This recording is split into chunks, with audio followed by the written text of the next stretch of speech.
మొదటగా ఈ వీడియోలో మనం భగవద్గీత అధ్యాయము 17 శ్లోకము 20ను పరిశీలిద్దాం. ఈ అధ్యాయంలో శ్రీకృష్ణుడు 3 రకాల దానాల గురించి వివరిస్తూ వాటిలో ఉత్తమమైన సాత్విక దానం యొక్క లక్షణాలను స్పష్టం చేస్తున్నాడు. మొదటగా ఈ పవిత్ర శ్లోకాన్ని భక్తితో విందాం.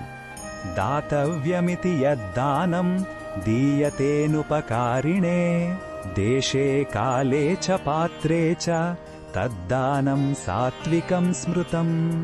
ఈ శ్లోకం అర్థమేమిటంటే, దానం చేయడం మన ధర్మమని భావించి ప్రతిఫలం ఆశించకుండా సరియైన ప్రదేశంలో సరియైన సమయంలో యోగ్యుడైన వ్యక్తికి ఇవ్వడమే సాత్విక దానం. మనకు తిరిగి సహాయం చెయ్యలేని వారికి నిస్వార్థంగా ఇవ్వడమే దీనిలోని ముఖ్య సూత్రం. ఈ శ్లోకంలోని భావం స్వచ్ఛమైన కరుణ మరియు కర్తవ్యపాలన. కీర్తి కోసమో లాభం కోసమో కాకుండా కేవలం మానవత్వంతో ఇవ్వడంలోనే నిజమైన సంతృప్తి ఉంటుంది.